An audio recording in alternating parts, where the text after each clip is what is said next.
All right, guys, it is time to make your mixed media landscape. So the very first thing you want to do is go to our favorite, canva.com. You're going to go up here to create a design, and you're going to want to go to custom dimensions, or it might say custom size. And before you put in any numbers, make sure you change px to in, which means inches. And for the width, because we're in landscape, we want it to be longer on the sides. We're going to go 9 inches by 6 inches and create new design. I always like to create my design page before I add and upload any photos into it. So the first thing that you guys are going to do is find a picture that works for you. So it can be any type of nature landscape photo. We don't want to go from an artist painting or an artist drawing. You want it to be an actual photo. You want it to be pretty high resolution, and you want to think about your difficulty level. So some of you guys that struggle with art, you're going to want to go with an easy level, which would be something that has maybe around 4 colors to it. If you want to challenge yourself and go for the medium difficulty, that would be around 6 colors. And if you want to be super challenging, you can do 8 plus colors. It really depends on what you're willing to conquer this week. So there are 2 ways to get photos. The first way is to click on the photos over here. Canva has a ton of photos. So if I just simply type in nature landscape,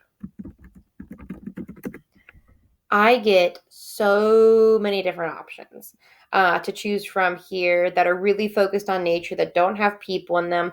I wouldn't have people, I wouldn't have animals, I wouldn't have non-nature things like a car or a bicycle. You really just want to focus on the beautiful nature that is here.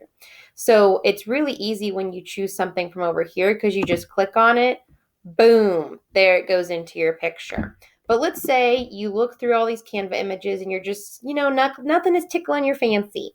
So you're going to want to go to Google, and you can start the same way. You can go nature landscape, and I like to go to images. And you can click on any of these beautiful pictures. And what's cool is you also get some other things that pop up here because, Google knows you're searching for a landscape. So you can go to a mountain landscape, a forest landscape, a sunset landscape.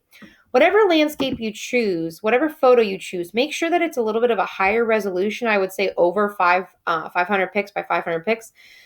When you get a picture that you're like, this would probably be more on the medium difficult level because you have a lot of different shades of green and different shades of blues and grays up here. You're going to right click and you're going to go save image as. Then your window is going to pop up that says save file as. You can always change the name if you want. So I could say mountains just so it's easier for me to remember. And it'll be saved in your files now.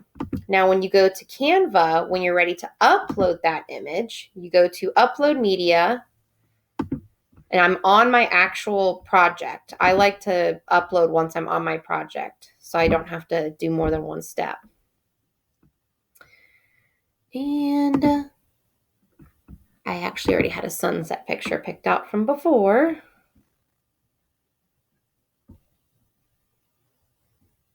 So it'll be uploading over here. And when you click on it, of course, it's not going to fit exactly right. So when I really like this sunset picture, I think it has a good amount of number of colors for me, but I don't particularly like how much beach is down here. So I'm going to grab the corners and pull till it's quite big. I'm going to reposition. I'm not going to click off my picture until I have it in the position that I like. And if you're like, I can't grab this, Miss Braun, change your zoom, and I can very clearly see my edges now. So I'm just clicking and dragging until I like it. And I like that. Now, as soon as you click off, you're going to notice something that happens. I don't get those corners anymore. That's because the picture has been locked to the background.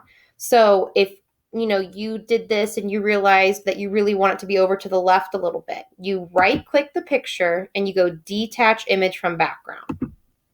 And then it goes back to having the corners and you can continue to adjust it. But I liked what I had. I'm going to zoom back in for you guys. One other thing that I do want you to do is if you see how it says Untitled Design 9 inch by 9 inch, it would help you when you're searching for this picture, because we want to see this photograph turned in at the end, just type in like landscape photo or sunset photo or something so that it has some type of identification. So once you're happy with your placement, this is going to be your reference photo for the whole entire project. This will be what you keep referring to. You're going to save it on your computer. Before you do that, I want to show you a little trick to make tracing it easier if you choose to trace your image. So if you go to this little button here, it says duplicate page. So I'm going to click on that. And now I have 2 sunset pictures. 1, 2. I don't even know if you guys know about the count from Sesame Street. Okay, anyways. So you can see like this by this blue little highlight, this is selected, and I'm going to go to adjust.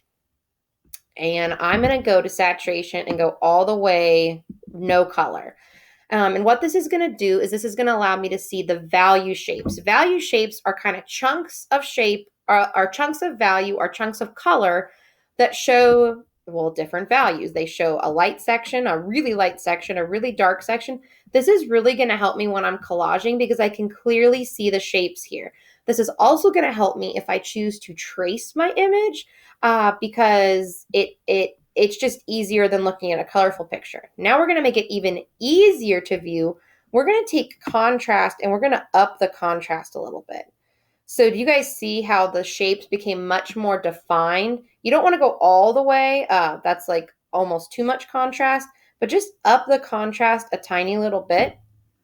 Another trick you can do to get some more clearly defined edges is you can don't go this way with blur. Don't go to the right. That shows you nothing. Go all the way to the left and it gets very, very sharp is what it's called. That's a little too sharp for my liking, but a little bit does help me define things. So I can really see this shape that I'm going to be able to outline. So you're going to want to download both of these pictures. Again, you're just turning this one in at the end of the project. This is more like for reference for when you do the tracing part if you choose to trace. So I'm going to go to download and I'm going to do a PNG and I'm going to do 2 pages and I'm going to click download. Creativity takes courage. Henry Matisse. I love how Canva always does little quotes when you're downloading. Success. So now what I would do is I would go to my files and you're going to notice that if you download more than 2 pictures, they come in something called a zip. So I'm going to go to my downloads. And see how it says landscape photo zip? I need to double click on that. And over here, do you see how it's zipping now? So then there are my photos. So I can go over here and I can see them. I can find them in my files.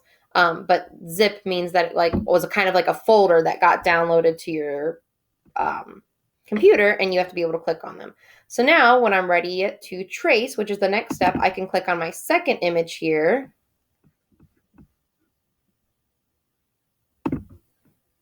And I can zoom in and all that type of good stuff. So I'm ready to go for the next step. Great job, you guys.